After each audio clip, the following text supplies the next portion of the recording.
Beberapa bulan yang lalu, Bosman sudah mengatakan bahwa perang melawan globalis ini masih panjang, masih lama dan memerlukan daya tahan atau endurance yang panjang. Menghemat tenaga, menghemat amunisi, dan cerdik merupakan langkah yang dibutuhkan. Bukan pinter loh ya, cerdik. Pinter itu bisa hafalan di sekolah, itu pinter. Mengikuti ilmu yang diberikan oleh guru, oleh dosen di kampus, itu pinter. Kita sekarang juga pejabatnya orang pinter semua. Saking pinternya cetak uang dibilang inflasi. Ngutang asing itu benar, bergantung dolar itu benar. Lalu kerjasama dengan negara komunis yang penuh tipu daya dibilang benar. Dan bergantung pada investasi asing itu benar. Dan genre berpikir begitu saat ini berkuasa mutlak mengatur negeri ini. Jadi yang di atas tinggal gampang, cuman bagi sembako sama kunjungan-kunjungan. Itu pinter pejabatnya namanya. Pinter minteri atasan, sama pinter bodohi rakyatnya. Sementara yang dimaksud cerdik di sini adalah street smart, orang yang memakan pengalaman hidup yang keras, makan jalanan, terantuk-antuk hidupnya, namun mantulnya lebih tinggi dari jatuhnya. Di atas orang cerdik ada lagi orang bejo atau orang beruntung. Nah, lebih enak lagi gabungan keduanya sebagai pemimpin. Sudah bejo, cerdik lagi, itu baru pantas jadi pemimpin yang mengatur perang melawan globalis cabal. Oh iya,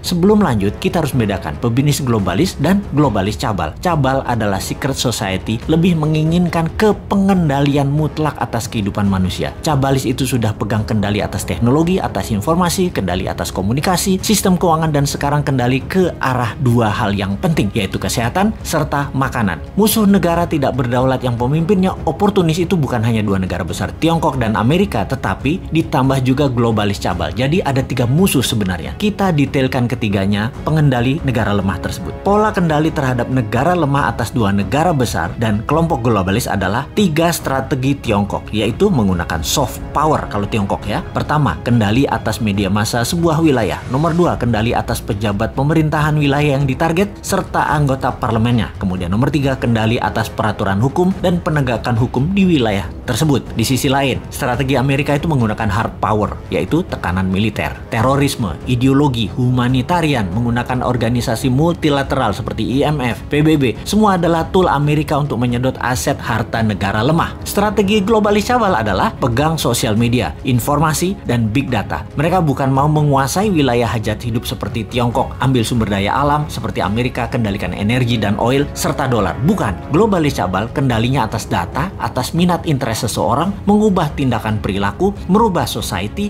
merubah dunia dengan merekalah pemegang kendali hidup manusia, bukan hanya wilayah. Globalis cabal anti negara, anti nasionalisme, senang atau mendukung pemimpin otoriter yang bisa dikendalikan oleh mereka. Jadi saat ini perangnya ada tiga front, Tiongkok, Amerika, dan globalis cabal. Globalis saat ini pegang kendali atas big farmasi atau perusahaan obat-obatan besar serta kesehatan. Alat tes COVID, virus COVID, dan vaksin adalah satu paket globalis cabal yang punya. Sistemik sekali kerja mereka, didesain panjang sejak 15 tahun yang lalu. Detail, rinci, terarah, lengkap dengan perang medianya, desain ketakutannya, dan alat yang disebut COVID atau virus yang sedikit lebih mematikan dibandingkan flu itu. Bahkan vaksin buat para petinggi big farmasi atau elit globalis cabal beda dengan yang dikasih ke masyarakat. Pastinya yang di masyarakat itu mengandung merkuri. Ini kata Data Intelijen Pertahanan Internasional loh ya, mudah-mudahan data ini salah. Vaksin globalis paling nggak suka dengan imunoterapi atau imunodulator, peningkatan imunitas yang dipakai untuk melawan mereka. Karena tidak bisa didata, tidak bersertifikat.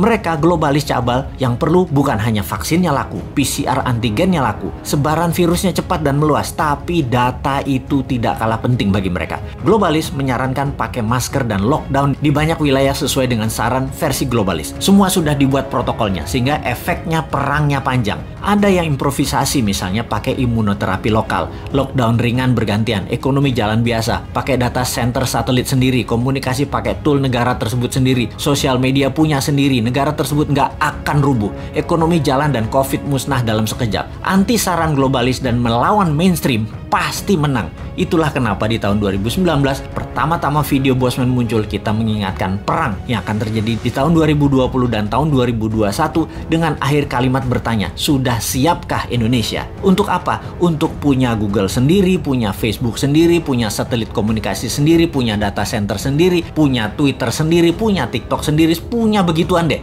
Ini kira-kira maksudnya. Hanya di tahun 2019 awal tersebut kita menginformasikannya pelan-pelan, muter-muter bersanepo gaya bahasa pengandaian dan indirect language.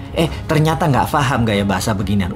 Jawa Timurane bosman metu tak sikat pol saiki. Faktanya perang pandemi ini panjang, 2025 baru bersih. Dan bukan karena virus solusinya, tapi natural herd imunitas solusinya. Terpapar banyak dan sembuh pakai imunitas diri sendiri dibantu booster multivitamin dan mineral. Kemudian perang apa lagi yang akan terjadi? Yaitu perang cuaca atau climate war. Sudah sejak tahun lalu dimainkan. Dan kalau yang ini Rusia ikut bermain. Selain globalis cabal Tiongkok dan Amerika di belakangnya negara sekutu, terutama G7. Mulai nyadar sekarang di mana-mana hujan juga banjir. Kata-kata puitisnya adalah bagai hujan di musim panas. Jadi kenyataan benar karena ya direkayasa cuacanya. Masihkah tidak sadar juga setelah pandemi, maka kesengsaraan lain akan terjadi, yaitu kelangkaan pangan. Sudah siapkah kita? Atau seperti 2 tahun ini, walau sudah diingatkan tetap aja menjalankan semua seakan-akan seperti anak SD gambar pemandangan 2 gunung, matahari, dan sawah. Wapokmu kapan?